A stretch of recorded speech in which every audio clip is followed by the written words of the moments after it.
The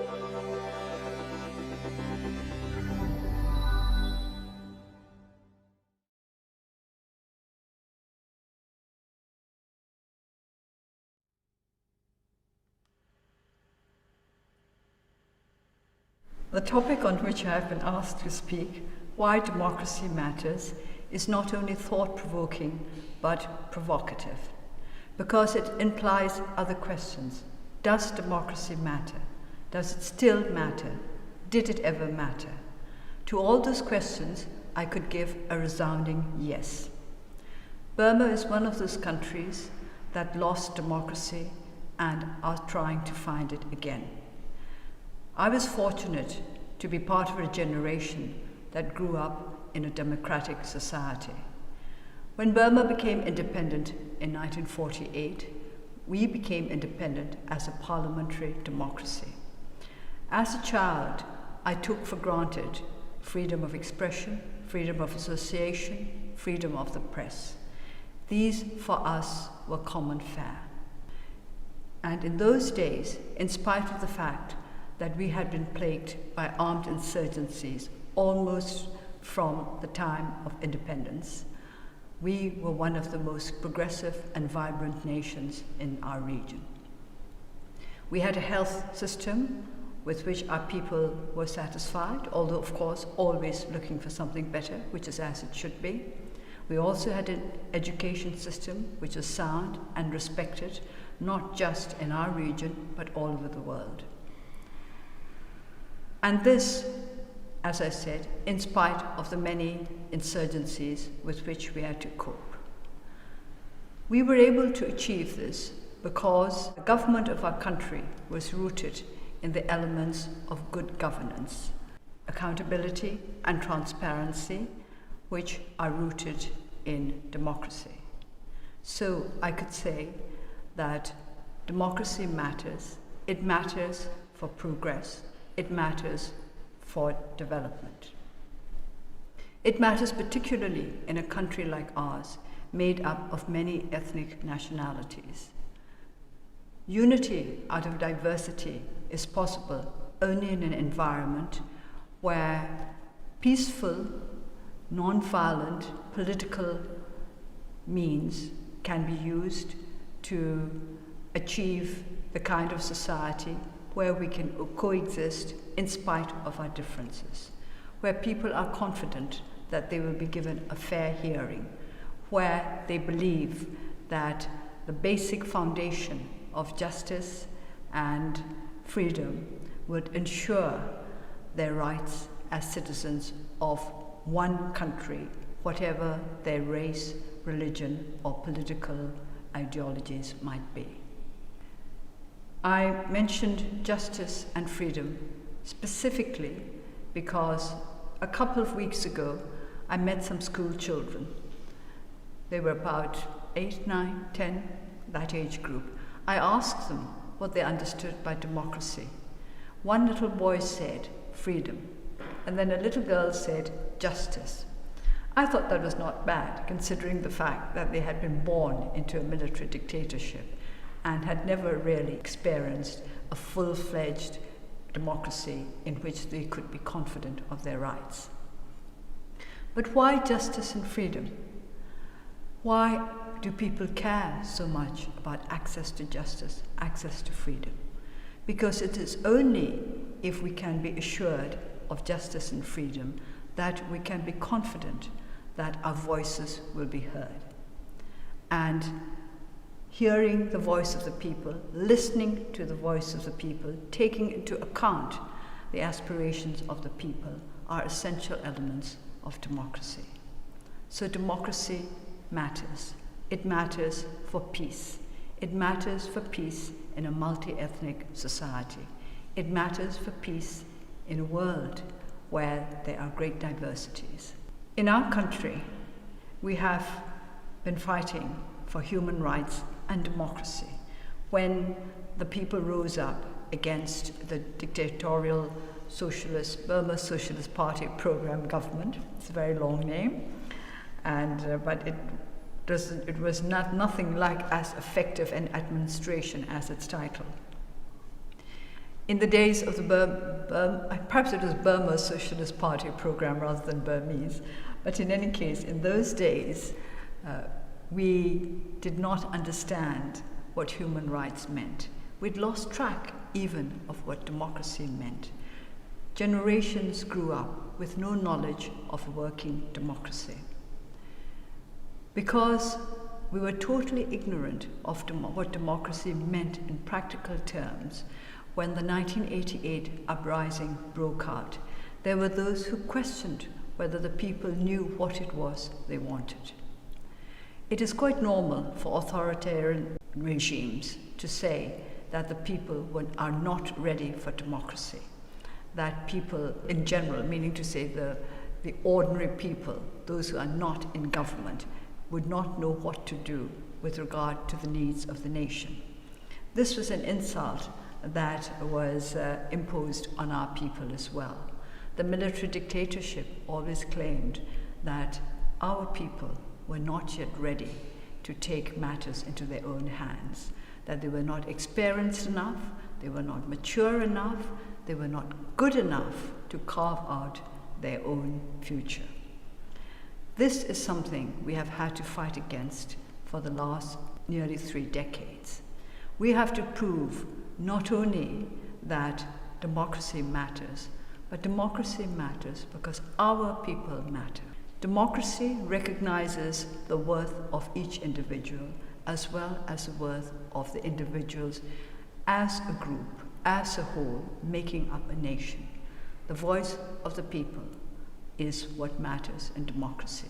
And we have to prove to those who stand against such democratic values that our people are capable of articulating their aspirations and their needs in a way that will sustain our society and bring genuine development. I've said that genuine development means enhancement of the human spirit. It is not simply material progress. Material progress has been achieved in countries where there have been many questions raised with regard to whether it has meant genuine progress for the people as human beings. This is where I think democracy has an advantage. We can, through democracy, progress materially as well as spiritually. The word spiritual may sound a little strange in a discussion on political democracy, which is what I assume this is about. But when I use the word spiritual, I use it in a very broad sense. I use it in a sense of that spirit which makes human beings human, not merely animals who possess the power of speech and are capable of walking on 2 legs. So if we want to enhance the worth of our people, we have to recognize that they are capable of taking care of their own future. We have to recognize that they have the right not only to demand that they have a say in how their future is shaped, but they have the capacity to implement their ideas, that they have the capacity to fulfill their hopes through the kind of action that would be acceptable in a democratic society. That is to say, through discussion and debate. Democracy matters because it helps to develop the better facets of human nature. If we do not recognize the capacity of human beings to look after themselves and to look after their fellow human beings, to look after their fellow citizens, then we will not be able to build a world where responsibility goes hand in hand with rights, and where each and every human being learns to recognize that his right should not in any way obstruct the rights of others, that his innate dignity depends very much on how much dignity he allows his fellow citizens, his fellow human beings.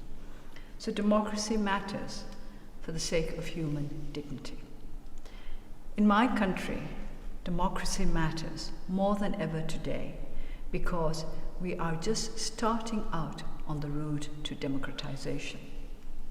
This, of course, may come as a disappointment to some who would like to believe that we are well on the road to democratization. I'm afraid this is not so. We are just at the beginning of the road and in danger of coming to a full stop. I'm sure many of you are aware of the fact that we have been working for constitutional amendments in our country. Constitutional amendments are essential if Burma is to become a true working democracy. This present constitution is so drawn up that the elected representatives of the people, and here for the time being, let us leave aside the question of how fair or unfair the elections of 2010 were that put into place a so-called civilian government. We have to make sure that the elected representatives of the people genuinely reflect the power of the people as it should exist in a democracy. I want to make it quite clear that I'm not talking about the power of the people as something that is exercised only in the streets, as some now seem to assume.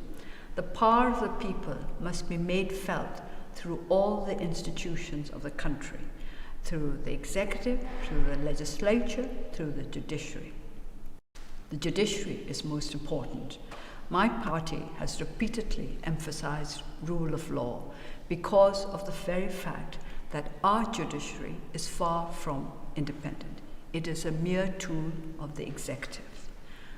That means not just that the judiciary is undemocratic, but the executive is undemocratic as well. And the legislature, too, is undemocratic.